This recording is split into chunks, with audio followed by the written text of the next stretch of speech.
Hello everyone, success academy में आप सब लोगों का वेलकम है गाइस।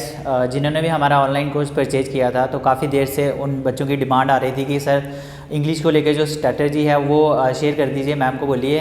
तो आज तानिया मैम आप लोगों के साथ वो स्ट्रैटेजी शेयर करेंगी कि किस तरीके से आप एग्ज़ाम को लेकर अप्रोच करें और इंग्लिश में जो अकाउंट असिस्टेंट के लिए प्रिपेयर कर रहे हैं वो 10 आउट ऑफ 10 स्कोर कर सकें, और जो भी एसआई के लिए प्रिपेयर कर रहे हैं उनका भी जो स्कोर है वो अच्छा खासा रहे।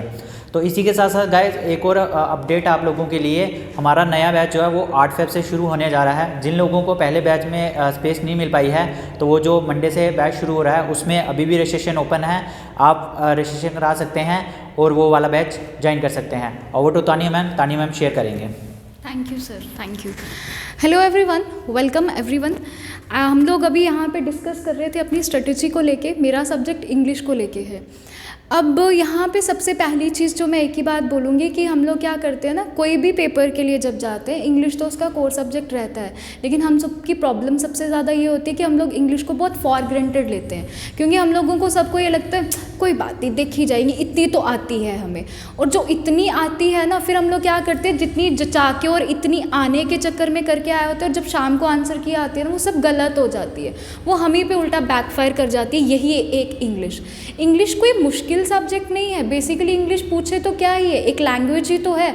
अब उस लैंग्वेज को अंडरस्टैंड करना है। हम लोगों की अपब्रिंगिंग हुई, कोई अपने घर पे डोगरी बोलता है, हिंदी बोलता है, हम लोग अपने अपने घर पे मास्टर हो जाते हैं। सिमिलरली इंग्लिश कोई सब्जेक्ट नहीं है, लैंग्वेज ही तो है। तो उस लैंग्वेज पे भी आपका एक अप्रोच, आपका ग्रिप बनना बहुत ज़रूरी है, और वो तब बनता है जब आप उन चीज़ों को सीखने की कोशिश करते हैं।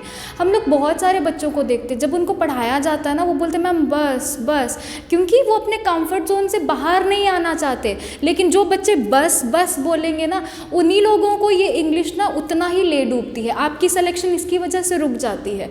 अगर आप लोग अपने सिलेबस को देखते हो ना, तो यहाँ पे मैं एक चीज़ ऐड करती हूँ दोबारा से, कि आप लोग ना कहीं से भी जब पढ़ रहे होते हैं, कहीं से भी कोई भी सोर्स देखते हैं, मैं ये नहीं बोलूँगी कि आप यहाँ से पढ़ रहे हो तो यहीं से देखिए, ये बुक पढ़ रहे हो तो इधर यही कर लीजिए, वो देखिए, कहीं से भी पढ़ रहे हैं, always stuck to one source. मतलब अगर आपने यहाँ से शुरू कर दिया है इस चैनल से पढ़ना, तो मतलब आप लास्ट मोमेंट तक, लास्ट टॉपिक तक वहीं पर रुके रहें, उससे ज़्यादा आगे पीछे भटकने की ज़रूरत नहीं है।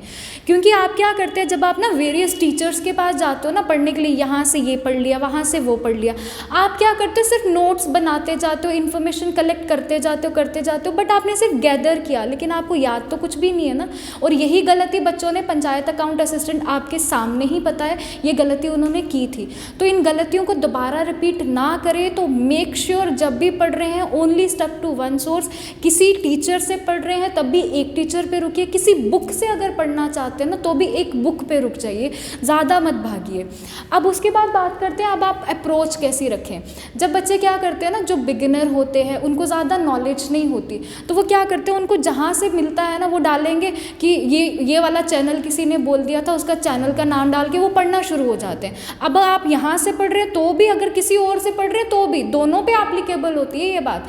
सबसे पहली चीज़ ये होनी चाहिए, आपको आपके सिलेबस के बारे में नॉलेज होना बहुत ज़रूरी है। सोशल मीडिया इतना वास्ट है कि जब भी कोई अपडेट आता है ना, हमारे पास PDF सबसे पहले आ जाती है, लेकिन उस PDF को एक ही बार देखते, डाउनलोड कर लिया हमने, वो कलेजा ठंडा कर लिया, बस ख़त्म कहानी। लेकिन उस PDF का आप कर क्या रहे हो, सिर्फ स्टोरेज की आप फुल कर रहे हो अपने मोबाइल की, बस उससे ज़्यादा कुछ नहीं। तो अगर पेपर के लिए आप सीरियस हो ना, तो सीरियस होने के लिए सबसे पहली चीज़ ये होनी चाहिए कि आपको आपका सिलेबस पता होना चाहिए। उसके लिए आपकी हार्ड कॉपी ज़रूरी है।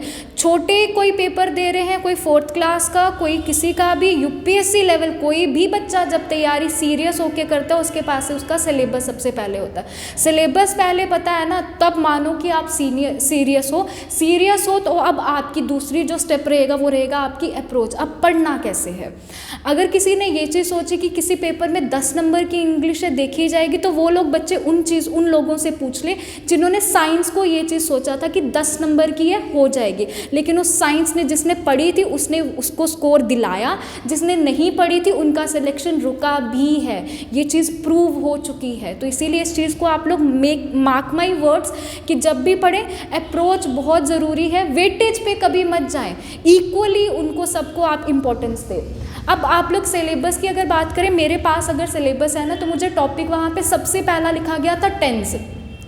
बच्चे टेंस जब पढ़ते हैं ना, तो टेंस में क्या होता है, वो बचपन वाला थोड़ा भूल जाएं, स्कूल में हमें क्या पढ़ाया था या हमने क्या पढ़ा था। हम किसी की गलती नहीं निकालेंगे, बिकॉज वो जो गुजर गया, लेट जस्ट बायगॉन्स भी बायगॉन्स, निकल गया है, अब सीखने की बारी आई है।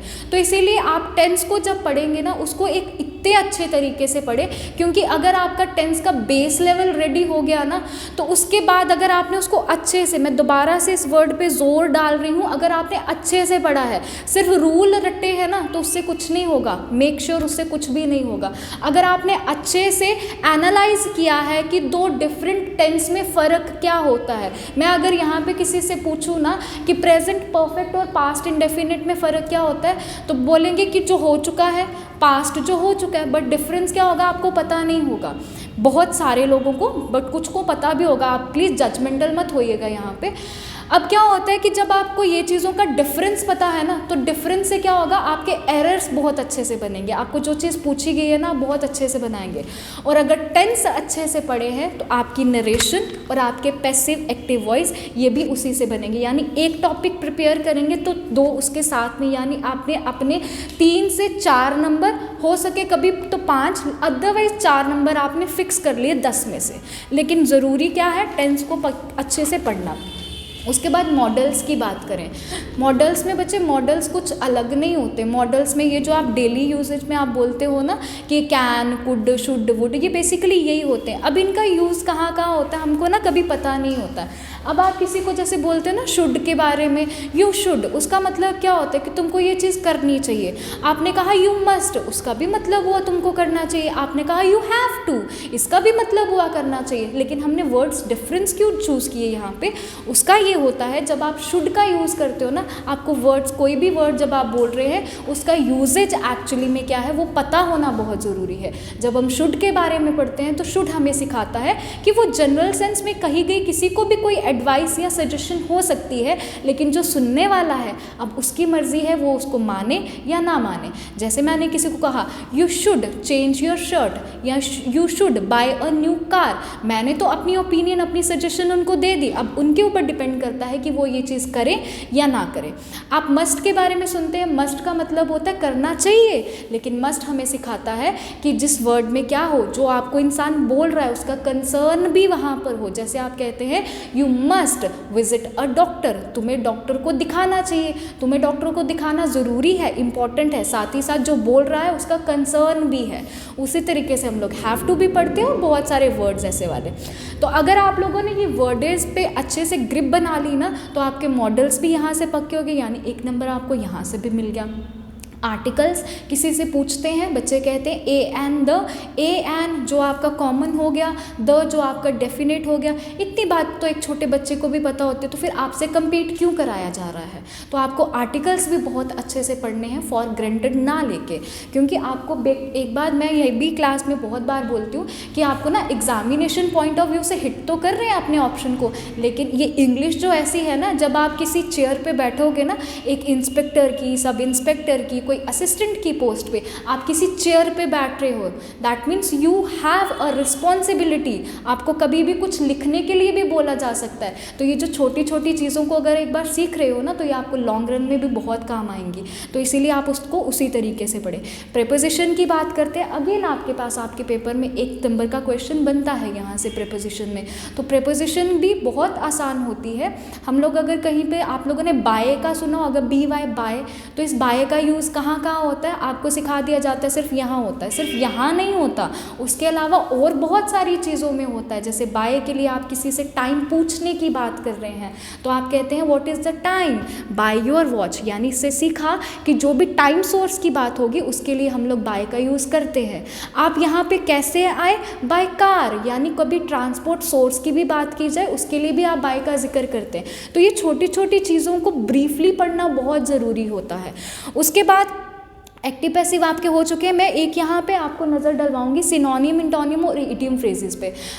बहुत बच्चे क्या करते हैं, किसी से सुना होता है ना, तो वो बोलते हैं हम लोग डेली की हैबिट बनाएंगे, 15 से 20 वर्ड रोज़ पढ़ेंगे। अब जो तो अच्छे से जिनका रीडिंग हैबिट है, प्रैक्टिस है, जिनको, उनके लिए कोई ज़्यादा मुश्किल नहीं होता। लेकिन जो आप लोग जैसे पढ़ते हैं और जब आपको पेपर में ऑप्शन मार्क करना होता है ना, उसके लिए क्या होता है, एटलीस्ट JKSSB के लिए, बैंकिंग के लिए यू हैव टू, आपके लिए आपकी रीडिंग प्रैक्टिस बहुत अच्छी होनी चाहिए अनडाउटेडली। बट JKSSB में जब आपको हिट करना है ना, यहाँ पे आपको बहुत सारे पढ़ने की ज़रूरत भी नहीं है। इसके लिए एक सिंपल सा फंडा है, जो भी आपकी प्रीवियस ईयर की कोई बुक रहेगी, वहाँ पर आप सिनोनिम, इंटोनिम जो पढ़ते हैं या इडियम फ्रेजेस जो देखते हैं, अगर आप वहाँ से भी कर लोगे ना, तो आपका ये 2 नंबर 3 नंबर तो यहाँ से ही बन जाते हैं।